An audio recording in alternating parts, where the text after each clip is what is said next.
to the session on transfer of knowledge and experience and building capacity for restoration. So clearly, the message we had so far already is we need to build on the knowledge that's there, and we want to learn from projects on how they have tried to transfer the knowledge, bring it on to other projects, to other partners, to other countries, and so on. We will be hearing from 5 projects, and that has not been an easy task. Also, not for the sessions tomorrow, because the LIFE program has been funding thousands of projects to date, of which a vast majority, I think, is on nature projects, nature restoration. So we only scratched the surface with presenting a few projects, but I hope we made a very good selection for you to get a taste for what is happening there. So without further ado, I want to introduce you to Julia Carlsson. Julia is a project manager at the county administrative board of Västmanland in Sweden, and she will talk about collaborative learning approach to improve restoration monitoring, based on experiences from the projects on the taiga forests in Sweden and Finland. So, Julia, the floor is yours. Thank you very much, and thank you for the invitation. I'm the project manager of Life to Taiga, and we are a project conducting nature restoration through prescribed fire in natural pine forests in Natura 2000 areas in almost all of Sweden and Finland. And we are 19 partners, of which many have been involved in previous LIFE-funded projects that have also conducted prescribed fires and used that as a restoration method. And I will present an example of how we transferred knowledge and experiences from previous projects into the development of the monitoring strategy in Life to Taiga. Next, please. The pine forests are adapted to natural disturbance of fire, and we want to maintain and improve both the habitat structure and the biodiversity to reach a favorable conservation status for those pine forests.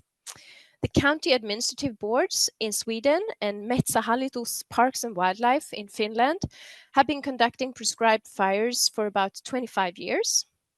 And the focus has been to get the job done, really, and to build up capacity and skills within the organizations. But the last years, we've been thinking more about how we can evaluate and influence the results of the fires and improve our practice and reach a higher quality. A team that is conducting a prescribed burning, they need to have various information to evaluate the results. First of all, they need to know something about the current status of the forest before the burning. They need to know something about the fire behavior during the burn, and also how the forest was impacted afterwards. Did we reach the results, or did we actually get something else than we thought? Next, please. From the previous projects, we knew that we needed to develop the monitoring strategy in the new project.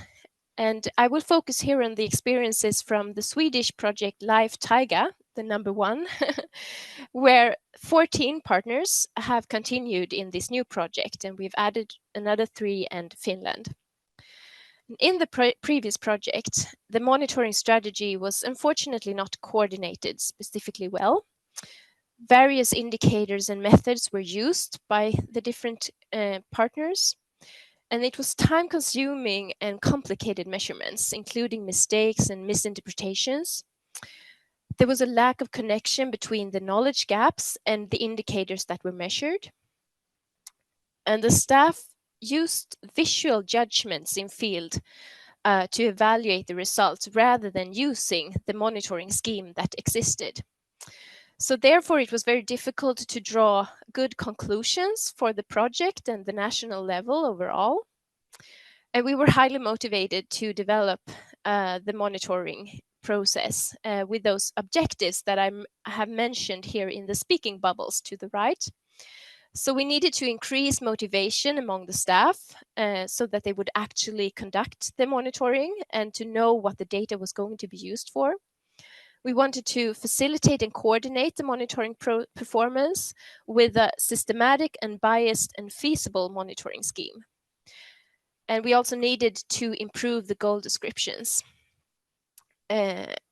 And naturally, we wanted to connect the inventories with the experiences of the burning team and strengthen the analysis of the results. So hence capture the knowledge and expert judgments of the staff and ensure meaningful learning from the monitoring practice. Next. We employed a learning approach that is influenced by the Conservation Learning Initiative. And this process is divided into 5 steps. So in our case, we defined the learning topic as the impact of fires on critical structures and species in pine forests. We identified knowledge gaps and formulated learning questions and assumptions. We determined the data, information, and knowledge required to answer those learning questions and to test the assumptions. And we also harmonized the monitoring framework to ensure that the collected data was actually serving the information needs and support learning among all the teams. And this work was mainly conducted by a working group of project members, together with the consultancy firm Foundations of Success Europe. And in the beginning of the work, we involved researchers from many disciplines and universities in Sweden and Finland to identify the knowledge gaps. And when the revised monitoring manual began to take form, we invited all the monitoring staff to give feedback, and we had training sessions in field. The development of and the strategy of itself is highly characterized as a collaborative learning process. And from now on, when we undertake the monitoring process, I think the staff will have a much larger focus on what they learn. Next. So just going through those steps a bit more concrete, we started with defining a long-term desired state for the pine forests as a set of key structures that will gain biodiversity of key species. Next. And then we used the Miradi tool for mapping the entire burning process. And you're not supposed to be able to read this, it's just for illustration. But this is called a theory of change diagram, which is a core ingredient in making collaborative learning work. And it clarifies how our interventions with the ecosystem are interacting in this kind of schematic overview. Next. And then we identified knowledge gaps and formulated learning questions connected to those different parts of the burning process in the scheme. Next. We listed those learning questions and combined all information needs into one table that is much more detailed than this one, this example. But it contains information needs and what indicator, how, where, and when it should be measured. And making this table helped us thinking through and revising the previous monitoring scheme to justify that the indicators that we included were actually meeting an information need. And moreover, every method for measuring the indicators were reviewed to find the most feasible option to measure it for the practitioners. So we wanted to ensure that they knew why they were measuring something and what it could tell us about the result. Next. This picture is showing the different parts of the monitoring, and we have improved manuals for all of them before, during, and shortly after the burn, and also on long term. So for each of those phases, we have selected what indicators to measure, how, where, and when. And we make burning reports for the short and long-term effects, and we also make species inventories. Next. Coming to what we've achieved using this method, I think from comparing the previous projects with this new one, we now have a much stronger link between the knowledge gaps and the data collection, with a clear focus on what we want to learn. We've facilitated and coordinated the monitoring so that it would actually be conducted and performed, and that staff knows why they are measuring things. We've made it a bit more systematic and unbiased and feasible. So it will also be a higher quality in the measurements. And we have improved the goal descriptions so that we can evaluate goal achievement to a higher extent. Next.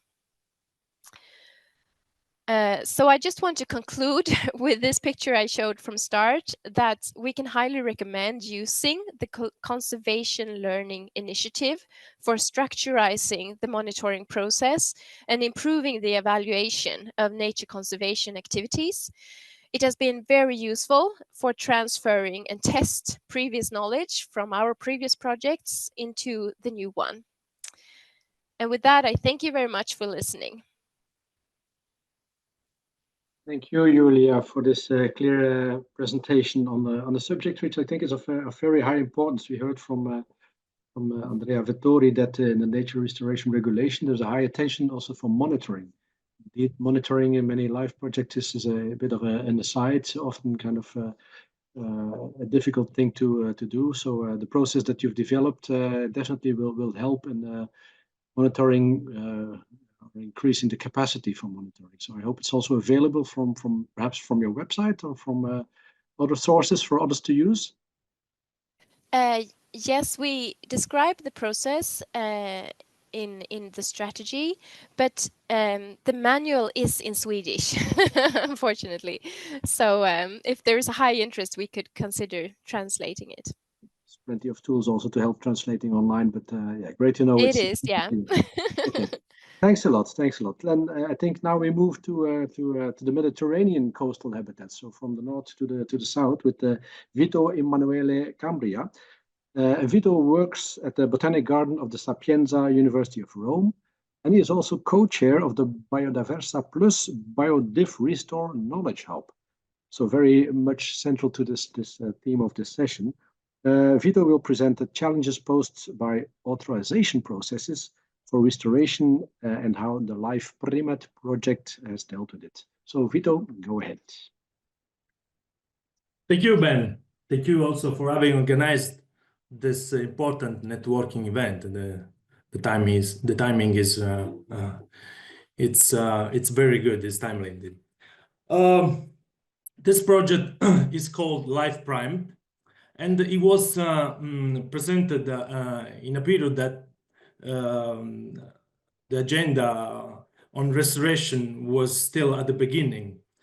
The project was supposed to restore, manage, and valorize priority habitats in the Mediterranean coastal areas. So we addressed two Natura 2000 sites. One is located in the northeast part of Greece, in the site which is called Delta of Nestos River.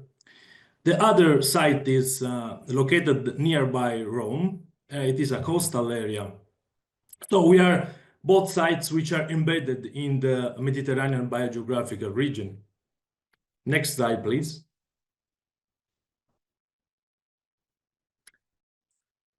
So as you can see from these aerial pictures, both sides have been tremendously narrowed by reclamation and other kind of active management procedures over the last decades.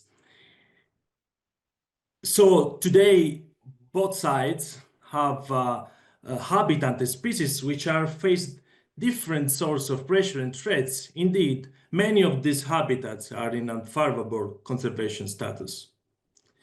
This is, of course, nowadays exacerbated by, climate change. It's exposing our habitats and our landscape in general to droughts. On the other hand, we suffered floods.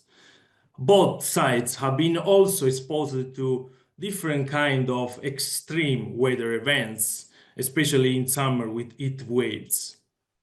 On the top of that, there is also an inadequate forest and water management. For example, in Nestos, we are struggling with controlling this invasive species, which is named Amorpha fruticosa, which is transported along the river and is actually spreading over both river sides.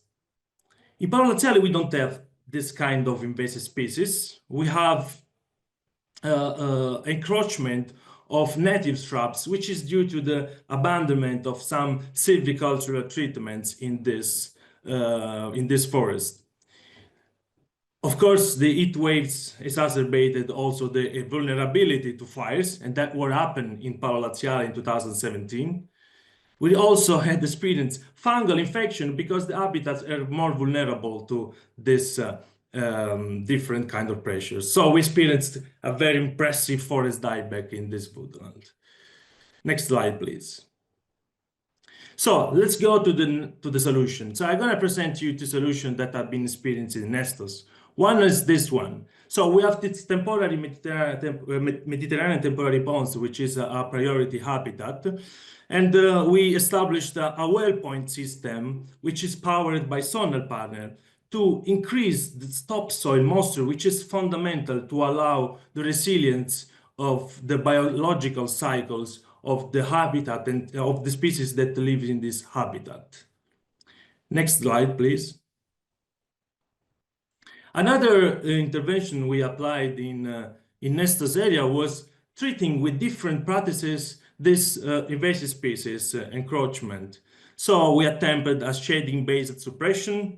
We also tried to improve the cover, the topsoil cover with mixed plantation, as well as we managed to have controlled grazing. At the end, the last one seems to be the most promising at this current time. Next slide, please. Let's move to Paolo Laziale now, the Italian side. Here, we estimated with an ex-ante assessment that the water deficit in the forest stand, it is about 5 millimeters per season. So we managed to implement this underground water tank that is supposed to harvest rainwater during the wetter period of the year.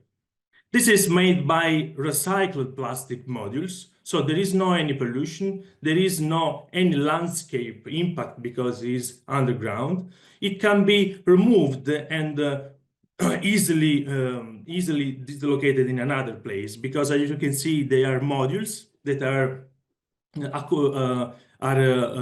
installed one by one, and the energy that is moving the water across this distribution network is just made by gravity, so there is no electricity power needed for that. Next slide, please. I wanted now to show you some issues regarding something which is very worrying the practitioners like me. You know, we are living in a fantastic continent, which is Europe.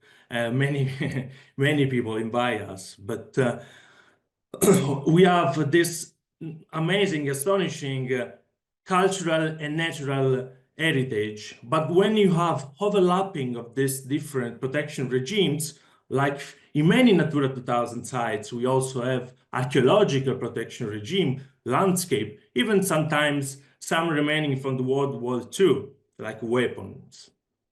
They're starting to have some issues. We faced many constraints. One of these was that to receive the authorization to proceed with our restoration works, we had to address 10 different competent authorities. Often they do not dialogue each other. There are different prescriptions. They are not taking into account the values from nature or the values from archaeologists. And there is no any setting priority. For example, there is no any priority when you, for example, want to you find a mosaic or you find a pottery scraps. Which is the priority compared to a priority habitats? What you have to prioritize? There is no clear guidelines. Of course, then you need supplementary budget, and you need expertise which is not taken for granted. And you know, you might also have a good financial budgeting because there are always some unexpected cost. So we really need for guidance and standards to proceed in natural restoration. Next slide, please. Indeed, that's what we try to do. So our project, the implementation scheme was based on existing standard guidelines. For example, the Society of Ecological Restoration guidance fits completely in our project action, and this is in the scheme. All our action are following also the continuum of ecological restoration. We are partly rehabilitate, partly restore our ecosystems. Next slide, please. And this is to conclude. The recommendation is that we really need harmonized, integrated framework to simplify the approvals of these restoration actions. Of course, we need expertise that sometimes we don't have when we have to manage public works as an ecological restoration is. We really need to merge all the knowledge and create standardized procedure guidelines to proceed in an efficient way with all the ambitious target we set in the natural restoration regulation. And this looks a bit overlooked in the regulation and in the national restoration plan itself. So I want to conclude to say that we really need to create a restoration culture, and this is what we are trying to do in this biodiverse restore knowledge hub that I'm chairing, merging different expertise, different experts, different competent authorities, because we really need to increase the dialogue among different authorities. Thank you. Thank you very much, Vito, for this information. I think very recognizable for many projects, the bureaucracy and red tape that you have to deal with increasing numbers of types of land use per parcels. I think the way that you've dealt with it, with developing a standard, is a very good approach, which definitely can be replicated in other places. I liked your end conclusion as well, that we need to establish this restoration culture. Not only a community, we have a community, you referred to some of them, but the culture, kind of the mindset towards a dialogue for restoration. So thanks a lot for that. Now I suggest we swim to the Portuguese Azores and meet there João Fernandes. João is assistant manager at the Azores government, and he will be presenting lessons from an integrated project. So, you know, in life, there's traditional projects, but also integrated, larger scale, more strategic projects. And one of them is the Life IP AZORES NATURA. And João, you will present us. Bring it on.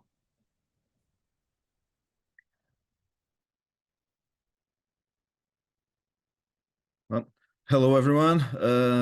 First of all, I want to thank the invitation for the Project Life IP AZORES NATURA to participate in this session. And we are going to focus in an habitat. In this project, we have a lot of habitats that are object of our restoration works, but this morning I will focus on the Lauri Silva forest in the Laurel forest restoration. Next slide, please. Okay, just for everybody has a few some knowledge of the Azores. Those are the Nile Islands. Well, they are not disposed that way, but it's only for them to fit in one slide.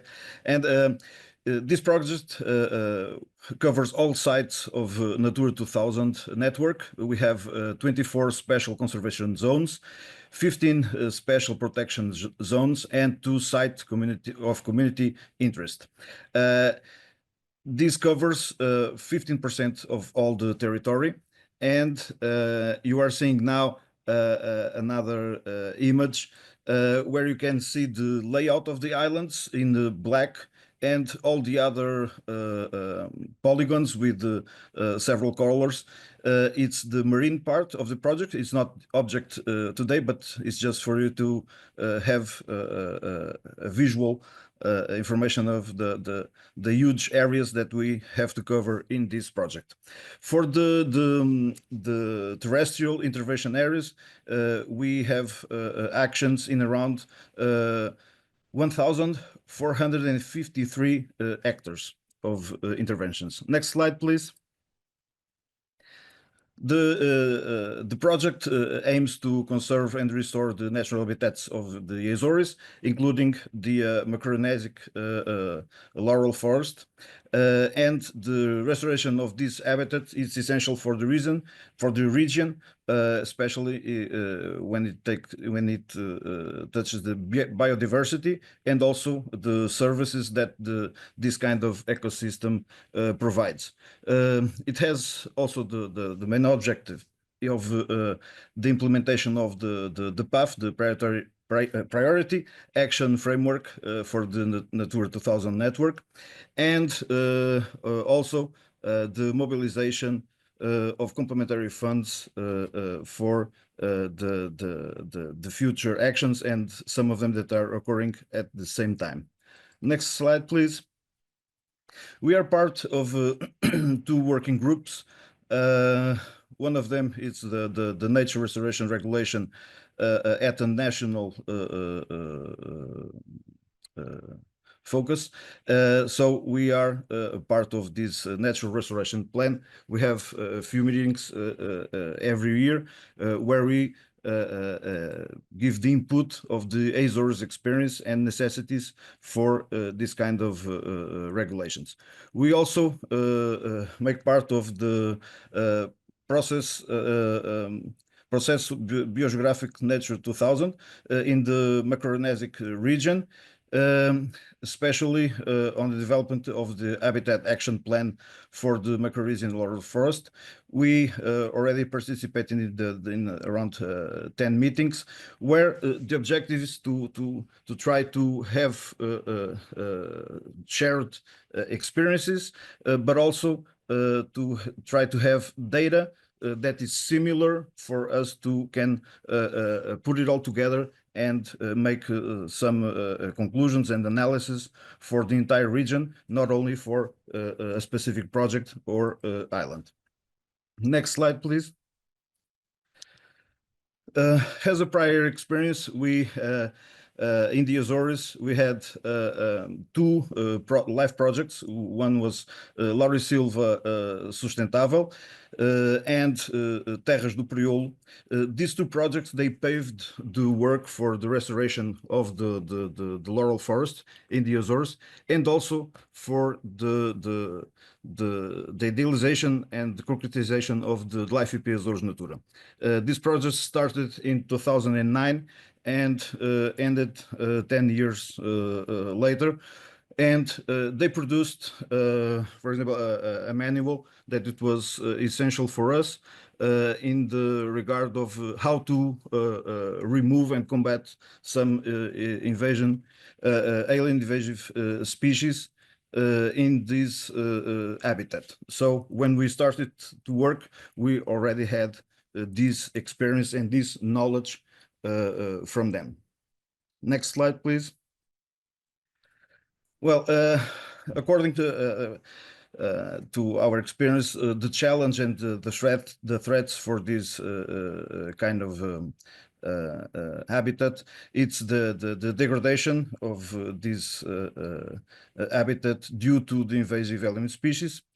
Also, we have a highly fragmented habitat due to use land, because we are in islands, so we cannot expand land. So there is a constant and very strong conflict between all the human activities and the natural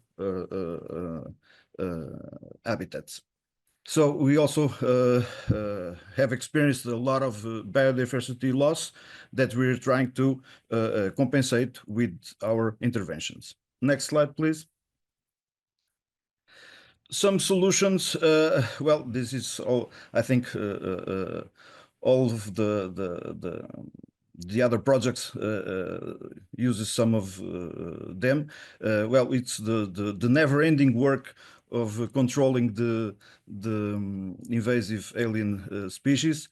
Well, we are always trying to reinforce the natural habitat with plantations, and continuous monitoring of the evolution of our actions. And we have also acquired private land that was within the 2000 network areas. We bought around 128 hectares. It doesn't seem big, but for the Azores, it's considerable area that it's now under our management. And for example, in Terceira Island, we also are implementing ecological corridors to connect these habitats that are highly fragmented due to human uses. Next slide, please. The knowledge transfer, we had a lot of focus on the capacity building. We have teams in the 9 islands, so it's a huge effort, and we also provided external capacity building. Also, the very important work with environmental education, that we have reached more than 60,000 children in schools. And again, I'll say it doesn't seem a big number for Europe, but for the Azores population, it's a huge victory. We also have a lot of networking with other projects, trying to share our knowledge and to gather other knowledge that we don't have. Next slide, please. Well, key lessons learned. This is the area, one of the areas from Terceira, where the green is the laurel forest. The blue lines are our areas, and it's just for us to demonstrate. We have a huge work with removing the alien invasive species and trying to compensate with the plantations and to try to connect this fragmented territory. Next slide, please. Come to your conclusion, please, João. Yes. In other islands, the problem is the same. We have removed tons and tons of invasive alien species. Next slide. Recommendations: we have to to provide the continuity of the restoration project actions in the Azores, to improve the involvement of local communities and land managers, and monitoring the biodiversity, and now trying to adapt to the new technologies using drones and so forth to make it easier to monitor all our works. And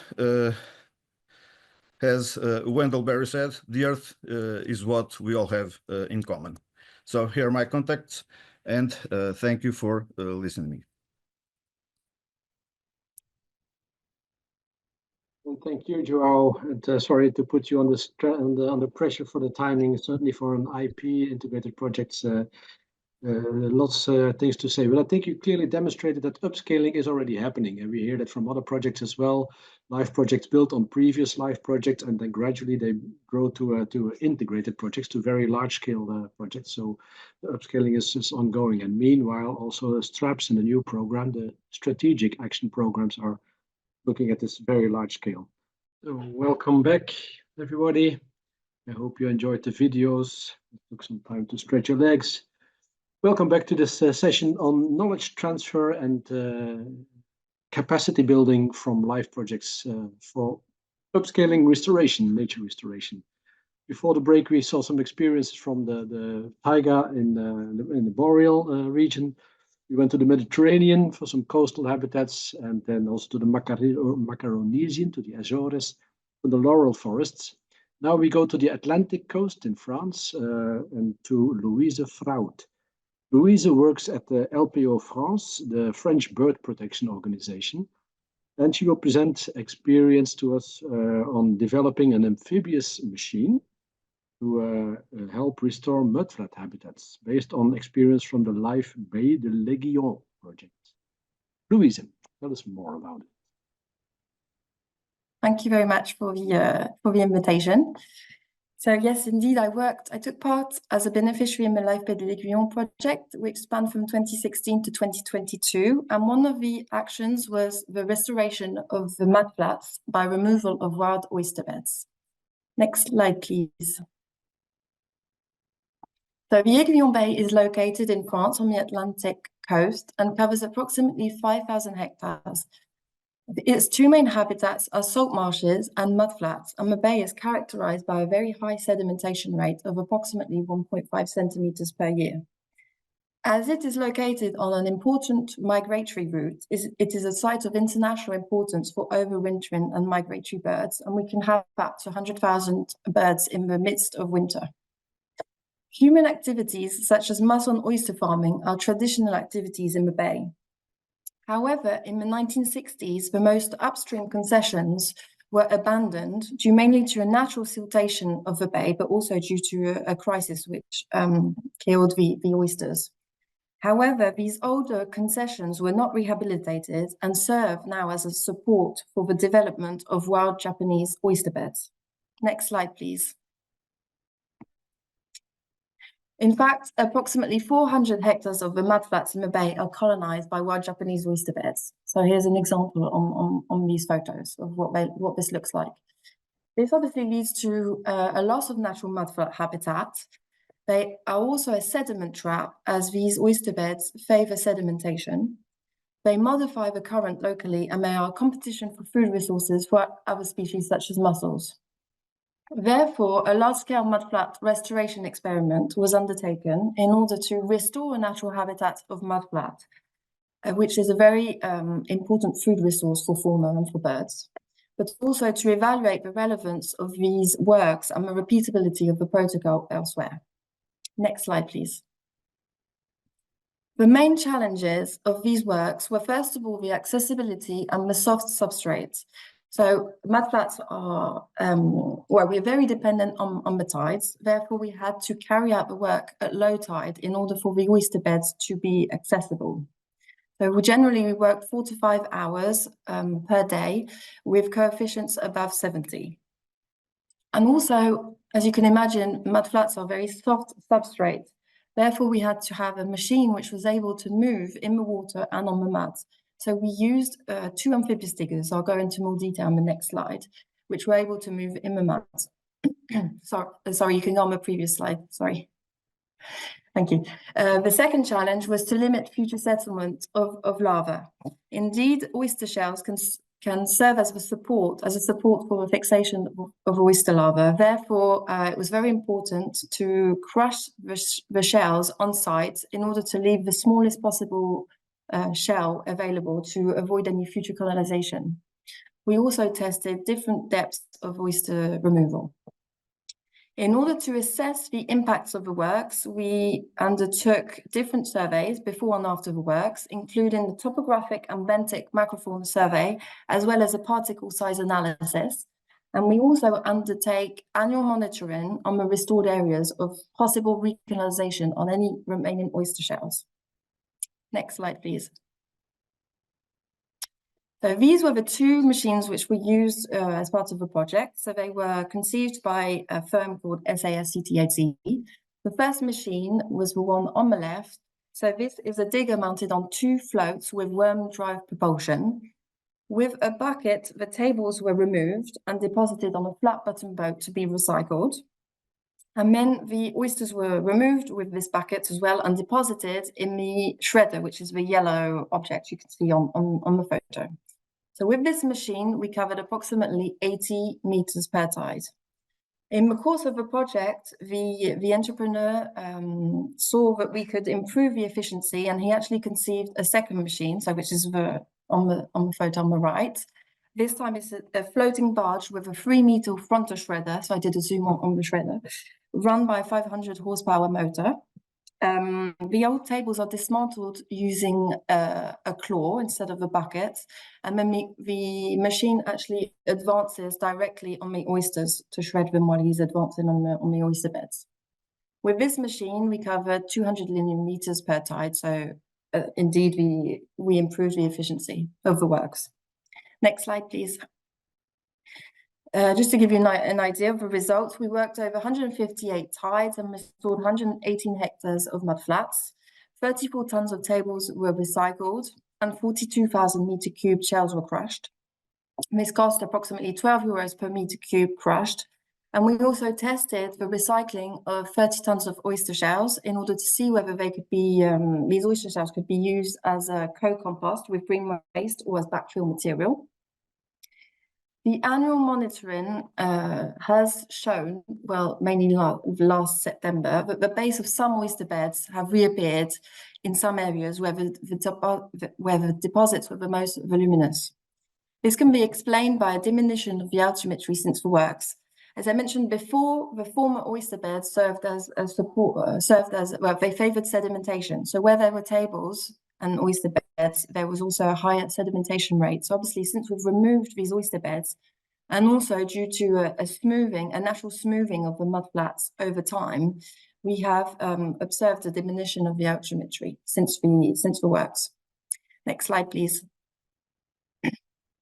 So as a recommendation, so very important to assess the initial state of the area and to pursue the surveys over several years in order to see whether there is any recolonization afterwards. This is the main problematic. Also very important to clearly define the area to be restored. When you're defining the surface you want to restore, are you talking only about the oyster beds or the oyster beds and the surrounding mudflats? So for example, when we're talking about, when I say we restored 118 hectares, it means I take into account the oyster beds as well as the surrounding mudflats. Also, very important to take into account the substrate. So here, the entrepreneur had to adapt to the area. He had to adapt to the very soft substrate, which is mudflats. And important to note that these machines do not move in the sand, for example. In case of voluminous deposits, we recommend to make several passages, so to go over the area several times in order to anticipate the smoothing of the mudflats over time. And also, we have a drone which we use every year to produce images and also topographic maps. And we find that this is a very useful tool to follow the evolution of the habitats and also the evolution of the surface of the oyster beds. Next slide, please. This was just to say that we will be starting new restoration works in August 2025 as part of a live project called Espèces Mobiles Marines, and also thanks to a complementary funding. This will enable us to do complementary work on the experimental zone where the base of the oyster beds have reappeared, and also on other areas of the bay. We will also be using a newly created amphibious machine created by the same firm as previously mentioned. And the works will be reproduced on 2 other sites in France, a nature reserve and the Gulf of Morbihan, as part of this live project. Thank you for your attention. And thank you, Louise, for sharing this kind of machine, which looks a bit alien if you see the picture of in the mudflat, but great invention. We see that in many projects that machines are designed specifically for a very particular purpose, and this is clearly the case here. Maybe on that, in terms of building capacity, is this machine, will this be available for other countries, other situations with similar habitats? Can it be transferred somehow, or would it work? Well, yes, it can be, totally, yeah. The idea is indeed to be able to use the same, this kind of machine and to be able to reproduce these works elsewhere. Like I said, it will be used in 2 different areas already, well, in France, but why not also reproduce it elsewhere? Yes, totally. Yeah. Okay, thanks again. So from the Atlantic, we stay actually in the Atlantic, but now we move to the British peatlands with Paul Leadbitter. Paul is a peatland program manager at the North Pennines National Landscape, and Paul is also chair of Eurosite, of the European Land Conservation Network. And Paul will share with us lessons learned from many years of restoring British peatlands. So, Paul, please, the floor is yours. Great, thank you very much. What I'm going to do is talk a bit about my program, how it relates to LIFE funding, and how we have built capacity in the peatland world. So as mentioned, my name is Paul Leadbitter. I've been working at the North Pennine since 2006, and we specialize my program in restoring blanket bog. Next slide, please. So the project that we were funded with EU funds from ran from 2017 to 2023. You can see the budgets there. It was called Pennine PeatLIFE, and it was really important in the development of us being able to upscale in the UK in terms of, or England, shall I say, in terms of a large scale, landscape scale blanket bog restoration and the financing that goes with it. Next slide, please. So the objectives, just quickly, for the Pennine PeatLIFE project, which are still really relevant today, which is really restoring. One of the things we do at scale in the North Pennines and the subsequent Great North Bog Coalition is restore at scale every year. At the time, we were developing the UK peatland code, which was a fairly new system for monetizing carbon credits from peatlands, which is still happening in the UK, and we're on the leading edge of that still. And at the time, again, demonstrating UAVs. Now we think UAVs are kind of common, but at the time they were just emerging. So we tested UAVs as a way of doing monitoring, as a way of communicating, as a way of providing information to assess vegetation change and communicate about that.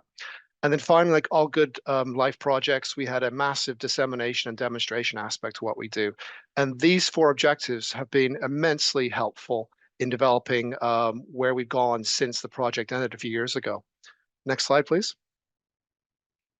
So just a reminder, why are peatlands important? I'd be remiss if I didn't say this. They're important for biodiversity reasons. Blanket bog is very rare habitat. They are important for flooding aspects too.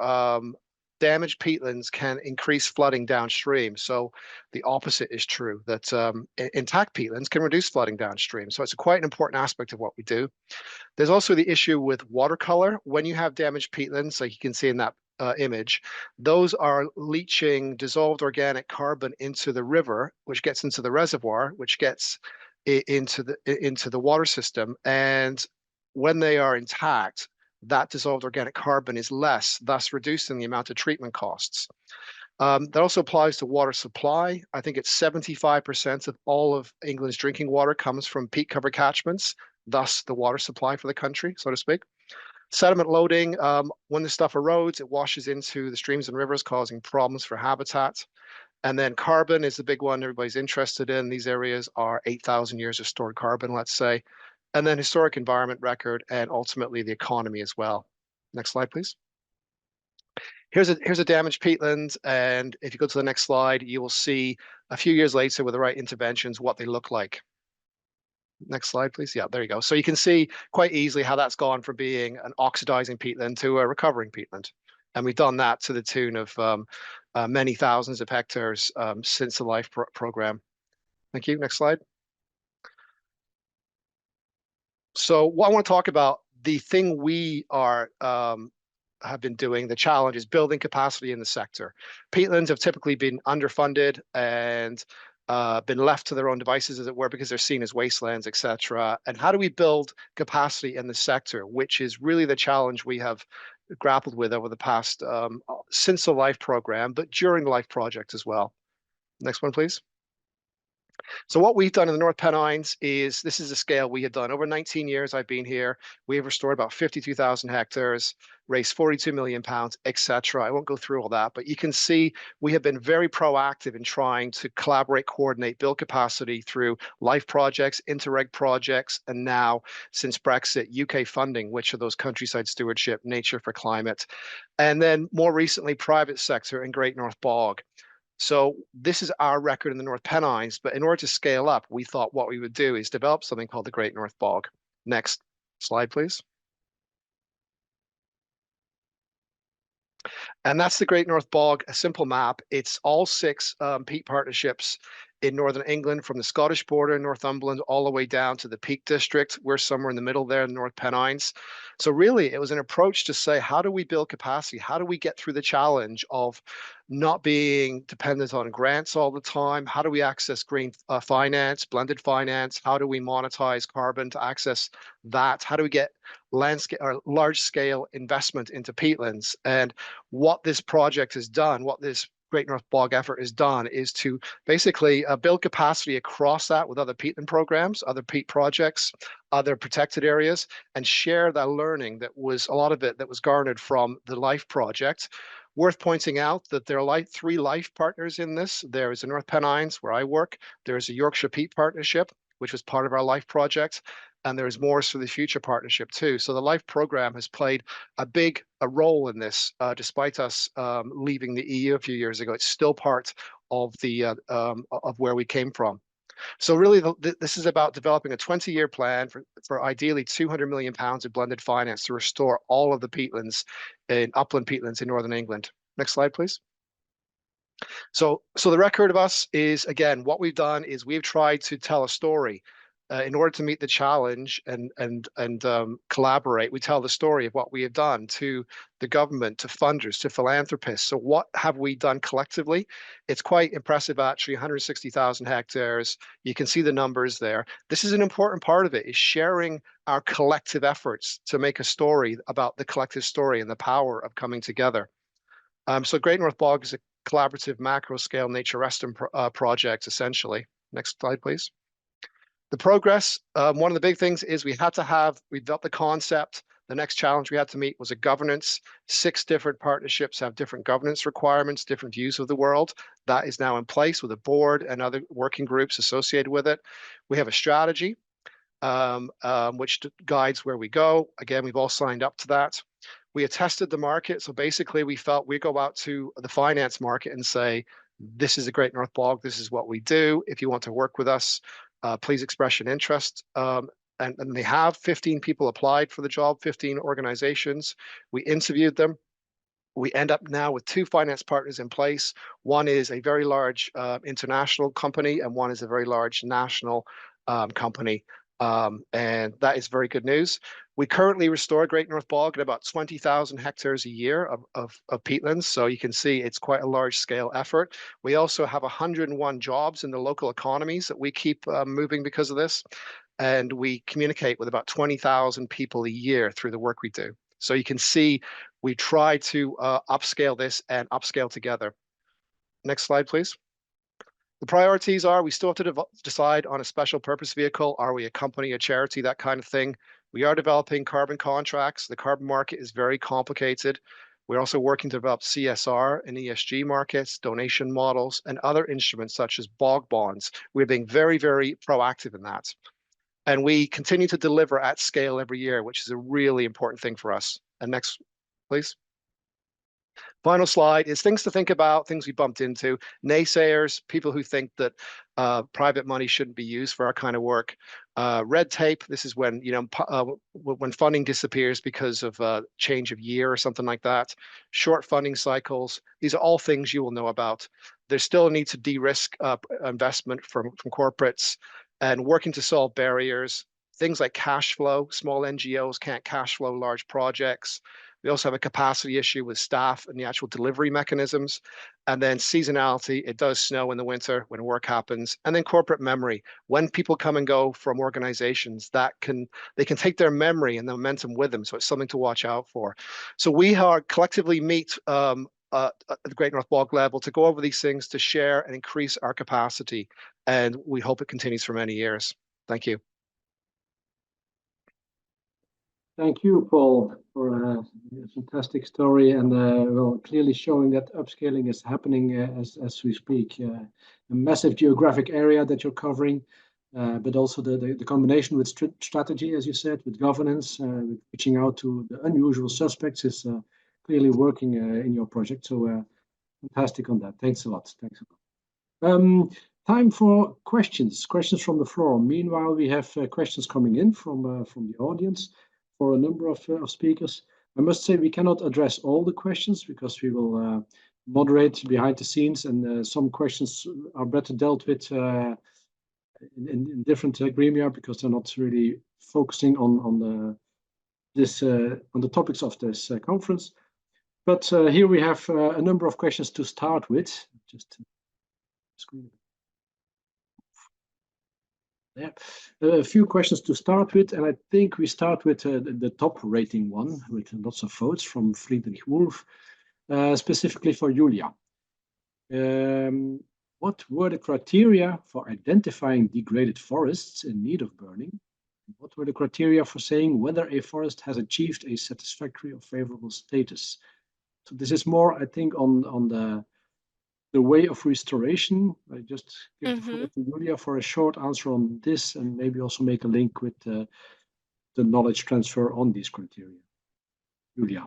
Yes, so we conduct the burnings in Natura 2000 areas in this LIFE project, and these pine forests are mentioned in our Swedish prioritizing action framework. So the Swedish Environmental Protection Agency have stated that it's really important that we restore the pine forests, and they are adapted to this continuous disturbance historically of fire. So when we describe those key structures of the desired pine forest state that we want to create or maintain or improve, that helped us selecting what sites to prioritize. So we have 3 categories of pine forests from young to mid-aged who have never been burning, and the third category is sites that have very high values and need a new fire to maintain those. So having the fire disturbance, it enables the forest values to develop for decades up to a century.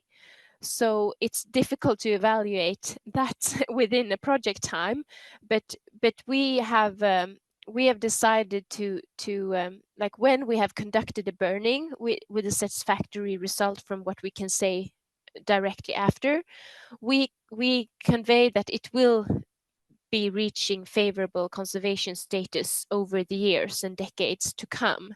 But it's important to have those continuous fire regimes to maintain the very high values of the pine forests. Thank you, Julia. So a short answer. That's fine. It's a complicated matter as well, but thanks a lot for that. I think I'll move to the next question, and I invite all the speakers to maybe open the camera so that we're kind of dealing with this as a panel, because the next question is of a more generic nature, I feel. It's about, okay, the nature restoration regulation might be seen as a threat to some actors, to some parties, whereas you need actually to work with businesses to, as we just heard from Paul, to help achieve restoration. So the question is, how can we better collaborate on this issue? How can we work with other parties to show that restoration might also be an ally and not a threat? Who can I give the floor for this first question? I think, Paul, you have great experience with that. Can you start? Yes. Okay. So there's no easy answers to this. What we have found is, I think because of the profile we have, a lot of it due to the LIFE program and our Pennine PeatLIFE project becoming quite high profile, that we have businesses getting in contact with us talking about how can they help. And it's a very organic process. It's a bit, you talk to them, you ask them what they're interested in. Each business is different. They have different drivers. They have different targets, et cetera, et cetera. But what I'm seeing, and I have been in conservation all my professional life, so say since the mid-1990s, is companies are coming out and asking how can they help. And despite all the bad news in the world, that is a very good news story. And we have small companies from, the person that owns, let's say a small restaurant locally, to international companies contacting us. The trick is to understand what your offer is, what you can and what you can't do, be transparent, be clear, and try to develop the relationship. And that's worked quite well for us. We are currently, getting about £1 million a year of this kind of support. It takes a lot of work. It takes a lot of staffing, but it feels to me like businesses are more often than not, well, they're calling us to see how they can help with restoration. What we often do is try and coordinate that with other projects, whether it's across the UK or Europe. There's a working group that I chair, as Ben mentioned, for Eurosite, where we try to disseminate that across to other partners, because there's more than one country that has peat. So we do try and share the wealth, as it were. But how can we collaborate? Yes, we are trying to do that in the UK. I'd like to think we can do that internationally as well, but it hasn't been kind of fully formalized yet. On that, Paul, when you say businesses are actually knocking on your door, come to you to ask how they can help, there must have been a process before that when you kind of reached out or tried to get your message across to actually share your needs, but also your knowledge. Any tip on that phase? Okay, so there's two things there. The Great North Bog Coalition, we proactively went out with a expression of interest to say to big corporates, if you want to invest in peatlands, we are the people to do it with. That was one process, a much formal process, and it was almost like a job interview, and that has worked quite well. So that's one aspect, but this kind of organic one is just, it's awareness. People are understanding peat is getting in the media, it's getting in the BBC, it's getting in wherever it is, and people are looking to help projects that have multiple benefits to society, and they are coming to us and, oh, I heard about peat on the radio the other day, and can we get involved in that? So I don't have a clear answer when you do that. It's about profile. It's about profile, telling a clear, simple story, having a clear, simple answer when people come to you, and show them the nature. Nature sells itself. You know, I'm constantly amazed that when you bring people out to see our peatlands here, I'm sure it'll be the same with everybody who's presented today. Nature is impressive unto its own, and people are like, wow, we want to support that. It's about having the awareness that this is a thing and you can actually bring businesses in, which often includes financing for it. It's clearly a very long-term and continuous effort that needs to be made to keep on growing that interest from external parties. I think it relates to the other question we have on the screen from Rokio Araya, if that's the right pronunciation. How to incentivize knowledge and experience sharing by project managers from different sectors. So again, the link with other sectors, also research and practice. Are there any tips from the projects, from you, on what are the best channels, the best ways of incentivizing this knowledge transfer? Who can I ask for this?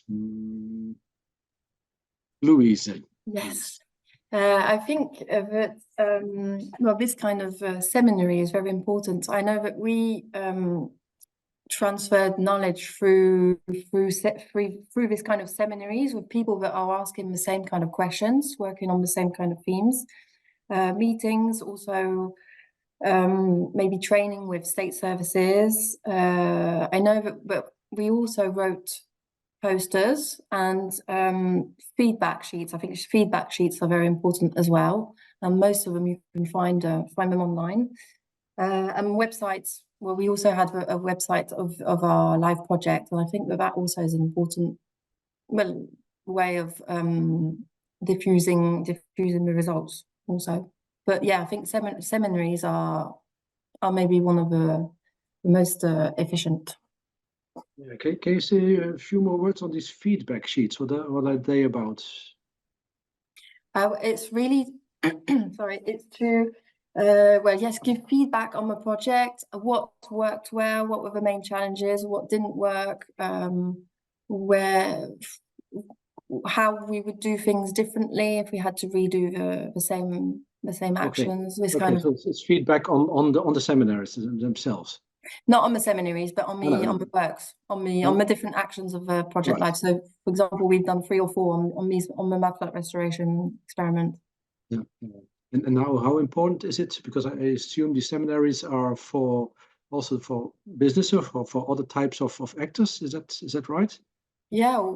How important is then their role in reaching out to their peers, so to speak? Kind of. Do you see that happen? That it's not you having to tell the story, but the partners outside of the project who say, well, look, this is happening in this project, and you should come and have a look and try it out as well.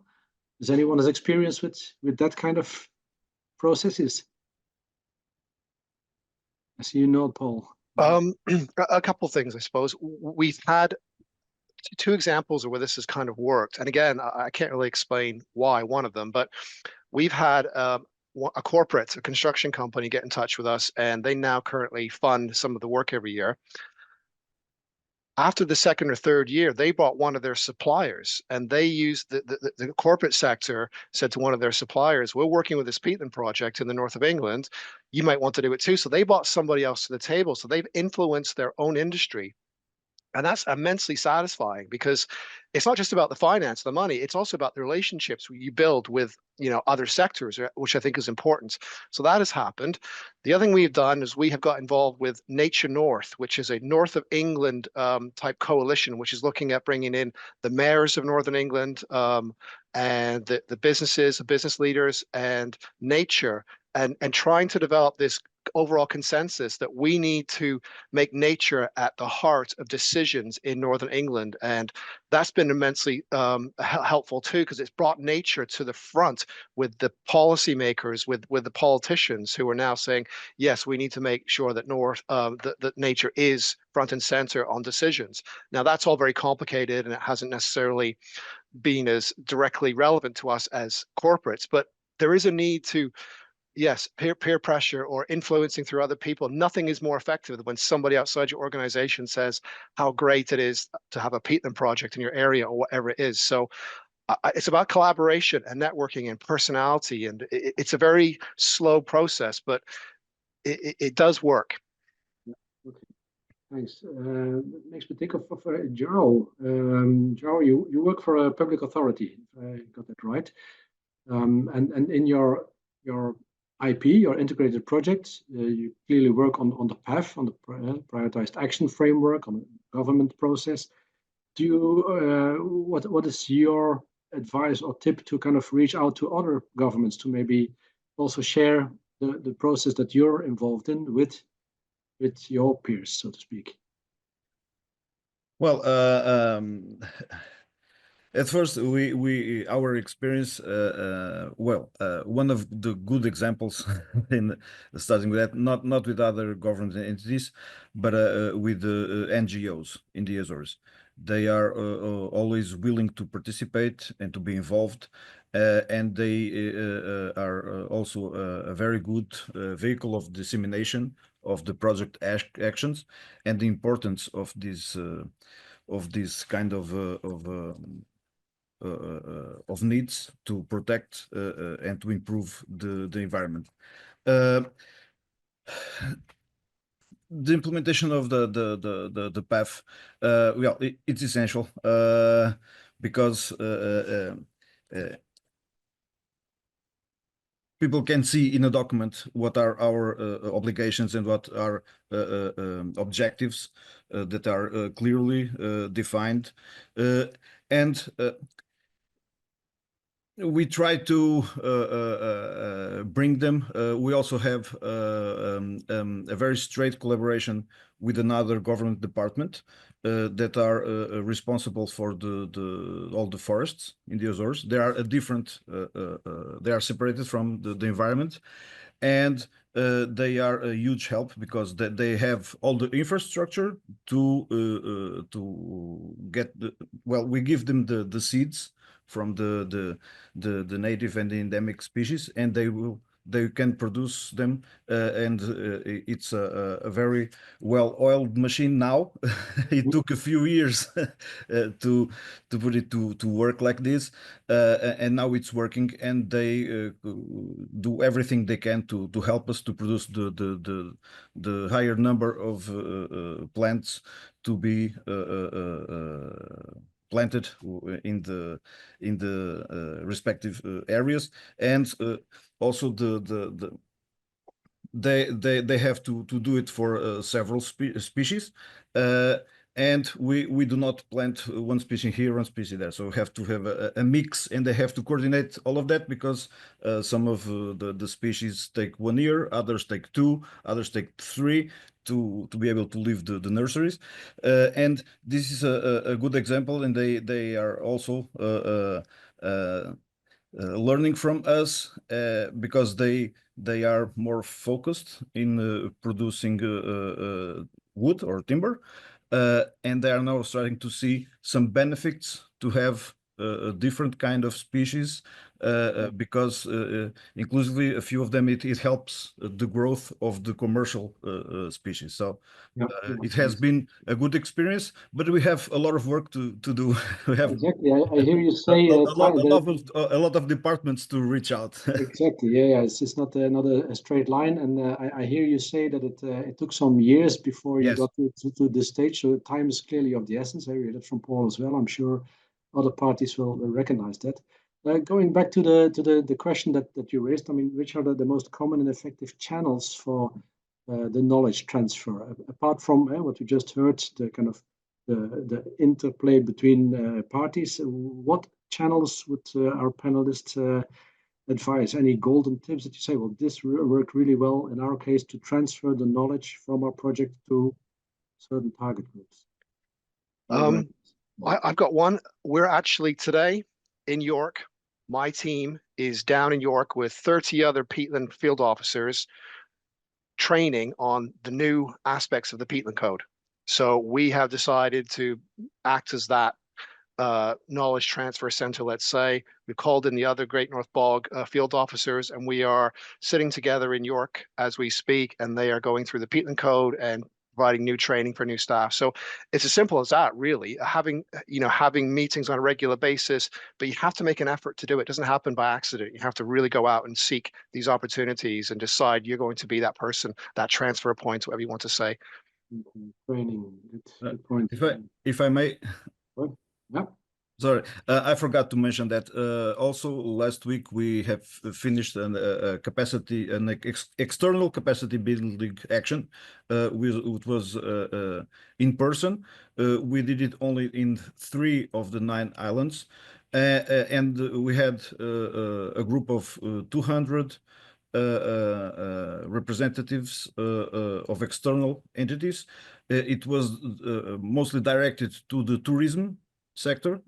Okay, here it has a huge importance for the tourism in the sea, for the whale watching, all of that. It's not the object here, but we had 2 sections, one for the sea and the other one for the land, and it was a huge success. And it was a way to try to bring the private sector in, and I said it is a huge success because they asked us in the end if we could do more activities like that. Okay, that's great to hear, John. Thanks. Great to hear. Julia, would you have any kind of similar experiences or ways of working with parties to transfer your knowledge? Yeah, well, it will actually be a big focus for us for the coming years. We've reached half time in the project this coming autumn, and one thing that we've tried to do to transfer knowledge and have more of an exchange of practices with other practitioners is that we are organizing a field trip in September, where we invite mainly foreign practitioners within nature conservation and specifically those who work with prescribed fire in the southern parts of Europe, to come and visit us, and we will show like how we have how we've worked with the fire practices in different kinds of landscape.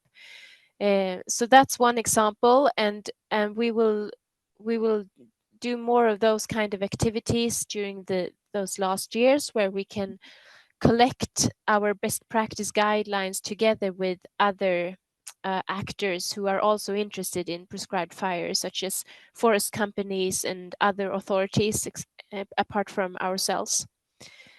Yeah, that's excellent to hear also that you kind of cross borders and kind of reach out to other member states of the EU or beyond as well.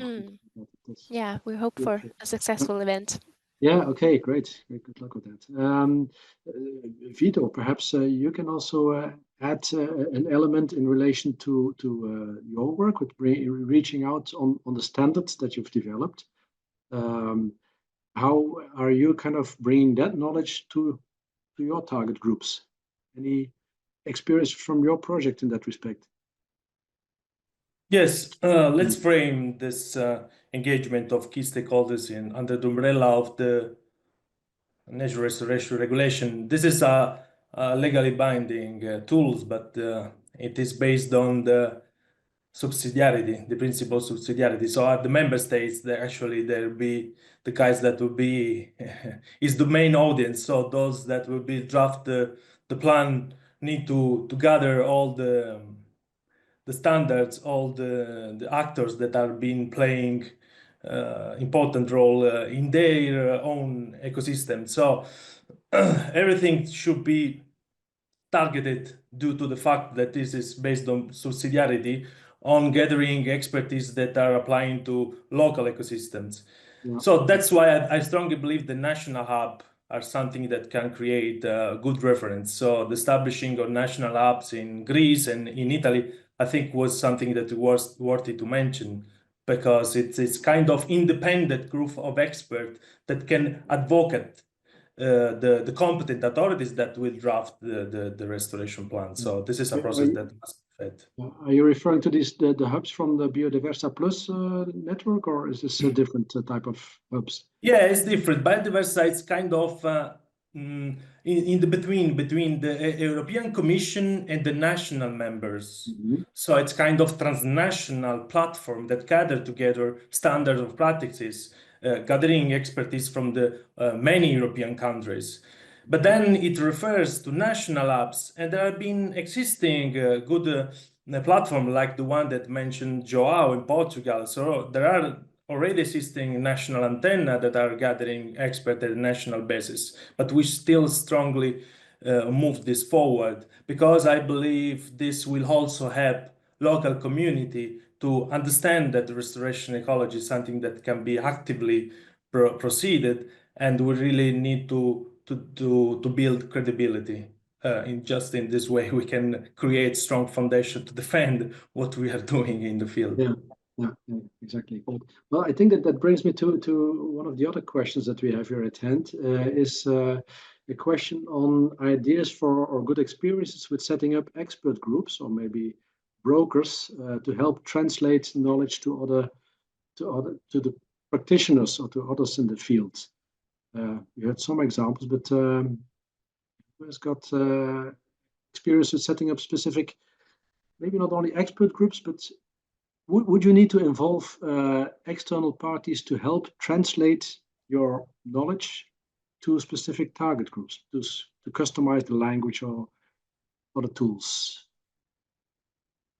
Any experience with that? Is that a question to me? It's actually to anyone who has experience with setting up expert groups or brokers, knowledge brokers, to, or is this something that you deal with within your project yourself? How would you do that? Translate your knowledge to the practice. Oh. You did touch on this, Ben, but I manage the peatland restoration working group on behalf of Eurosite, and I think there are 150 people signed up to that group. We meet 4 times a year to talk about peatland restoration and the things associated with it. So it's about, we usually have a couple of speakers who want to talk about new things. Last week we had, it was a couple weeks ago, we had the United Nations Environment Program talking about Global Peatland Initiative, and then a local EU project called Woodlands talking about what they're doing. But who attends these are people in the peatland world, and it's about exchanging ideas. What's new? What do you need help with? Events coming up, anything you want to say. So that's a really effective way. I think I've managed that for about 8 or 9 years. It's a way of keeping people informed as to what we do. I do know that Eurosite have another 10 or so working groups on access, on green finance, on other such things. So that is a really effective way, a working group. The trouble with that is you have to have somebody dedicated to do it, and you have to have resource to do it and make it a habit to do it. But it is a good way of keeping things going with experts and also learning and sharing about new things. You speak a lot, Paul. That's why I'm also giving the next question to you, because I see there's a question actually about the situation of the UK at the moment. UK, the Nature Restoration Regulation is an EU regulation. Would you have something similar in that respect? What are your plans? Yeah, so in the UK now we have this 30-30 target, which is getting 30% of Britain's area into protection by 2030. So there's that. We have, as you will know, there is just been an election. I say just been an election. We have a new government in. That new government is reviewing everything, including all of these types of things. So we are waiting now as we move towards the end of the financial year for what's going to happen going forward. So we're in this bit of a wait and see period right now in terms of how it relates to EU nature restoration regulation. So it's a bit unclear. But we are where things are progressing. If you ask us in 3 months, maybe have a better answer. Right. Okay. Yeah. Thanks for that. We heard about some tools and channels that you're using. Sure, not everything goes as you wish, as smoothly as you wish. I'm wondering what are the key challenges, the key barriers that you're facing when you try to bring across your knowledge or want to build capacity with others? Are there kind of hindrances? Can I ask perhaps you first, Louise? I would say it's not really a challenge as such, but I think what's very important is to be able to work very closely with all the different stakeholders and the actors of your area, so that they can take ownership of the subjects, so that they really you have a very to have a good connection with all the people that you're working with, and I think that's one of the most important things, I would say. And would you feel resistance to any of the works that you're doing? If people kind of see, for example, this machine in the mudflat destroying oyster beds, would you hear resistance, and how would you then deal with it in terms of your knowledge? Well, people do ask questions. Obviously, people wonder what's happening, but it's explaining the problematic and explaining why we're doing this. I mean, the importance of these mudflats, not only for the fauna, for the birds, but also in terms of carbon sequestration, for example. So really trying to explain why we're doing this and what we're looking for on the long term. Mm-hmm. That relates to this ecosystem services approach that we also heard from other projects.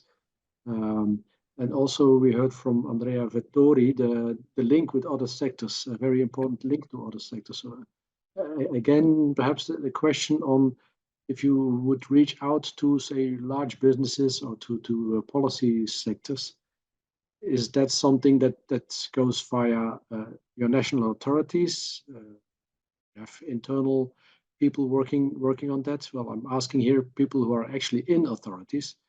So also advice from you on that would be interesting. What are the usual gremia, the usual networks that you apply to get in touch directly with the LIFE projects to learn from their experience? Julia, I see you nod a bit on that as well. Yes. So I think it's you need to know a lot of people and be aware of different organizations and companies that are relevant. And from us being authorities, all of us are regional authorities, and we have this main task to do a lot of coordination and collaboration on a regional level. I think it has been very beneficial for us in the project that the Swedish Environmental Protection Agency is partner, as well as the National Forest Authority, and they are also a company, Metsähallitus Parks and Wildlife in Finland. Since we have both those national authorities as partners in the project, we have a much better reach out to use their networks. So I think that must be a consistent work on updating and inviting and being including, and to organize good events, both events and seminars, but also trying to distribute reports and other things that we create. Are there any processes that are provided by the LIFE program that you have used also to kind of bring across the message to other countries, for example? Yeah, well, we were doing a webinar together with the Natura 2000 network in September, so that was a very good channel to reach out to actors around Europe that we don't really are familiar with. So I think to the those biogeographical process seminars. Exactly, Okay. yeah. And I think those networks that are established on European level is very helpful. Also, the LIFE program, because it's very easy to stay just in your own little country, but there's big benefits of using those big channels. Yeah. Would Vito, would you have similar experience in this kind of use of LIFE tools and processes? Yes, indeed, I agree with Julia, because the biogeographical process was worthy. It is actually something that what does cover. It does cover transnational ecosystems that are interesting ecosystems which are based at biogeographical regions. So we indeed within Life Primate we organize a networking event about the temporary ponds, which is an habitat which is based not only at Mediterranean level, but mainly in the Mediterranean biogeographical region. And we, after that, developed a multi-expert platform on this habitat type, which is of priority interest, neglected, small, temporary. It's difficult to interpret it. It's different than big sites, forest habitat that might be assessed with remote sensing. So there is much to do and to profit from existing platform like this one. Okay, thanks. Let me have a look at there is a specific question, I think, for João on the Life AP Azores nature. I think the first question on the list you've already dealt with, but the one is for João is who is actually legally responsible for the invasive species eradication in Azores? Because that probably defines also the way you try to build their capacity. Questions, are these landowners, municipalities, is it the government? Who's in charge? Yeah, well, I'll say the three. Okay, the government is responsible for all the legislation, and is responsible for the removal in the natural areas defined by Azorean lawmakers. So I told earlier that Natura 2000 covers 14% of the land, but all the natural areas cover 24.5% of the Azorean land. So all of those areas is responsible. The responsibility is from the government agency, mainly the one where Life Natura is inserted.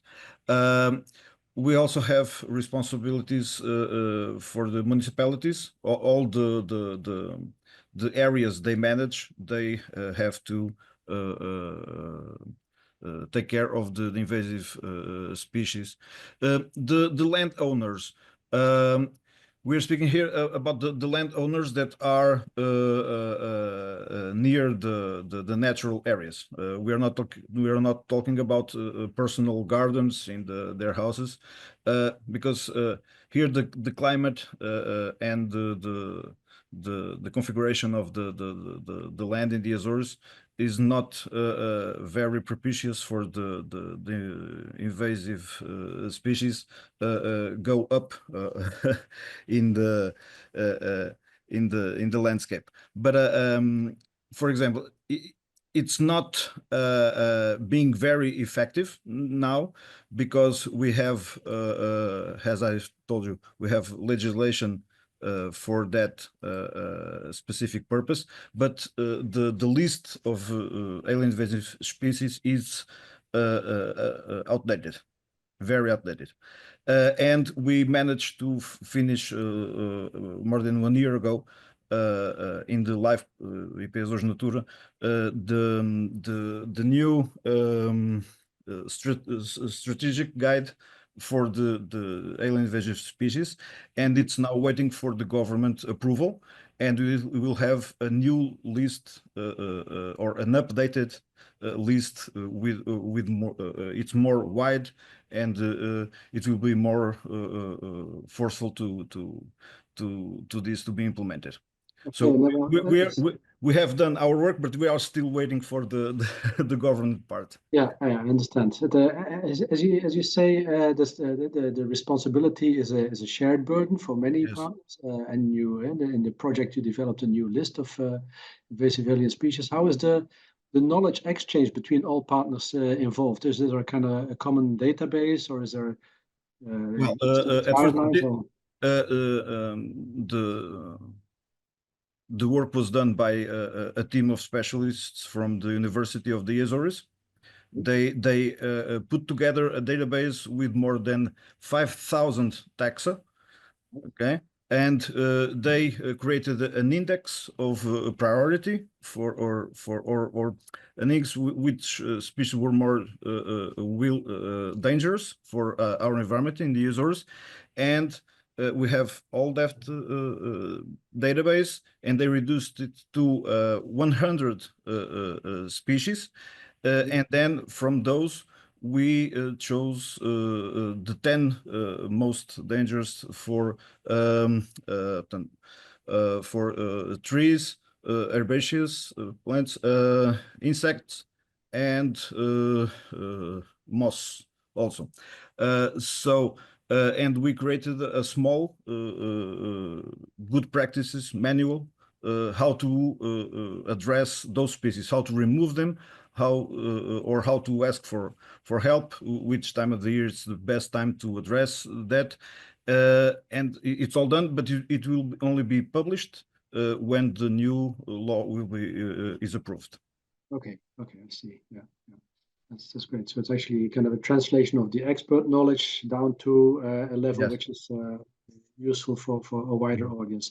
We didn't talk about students yet, but I see there is a question again. Sorry to stay with you, João. Yeah. A question for how you transferred the knowledge or kind of reached out to students, because that's a very specific target group, obviously, and requires a different way of bringing across knowledge.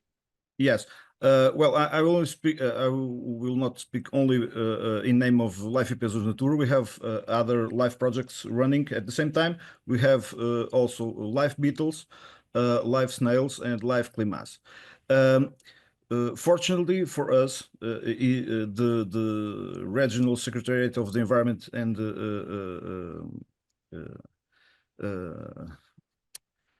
oh, I forgot because they changed the name recently. Sorry.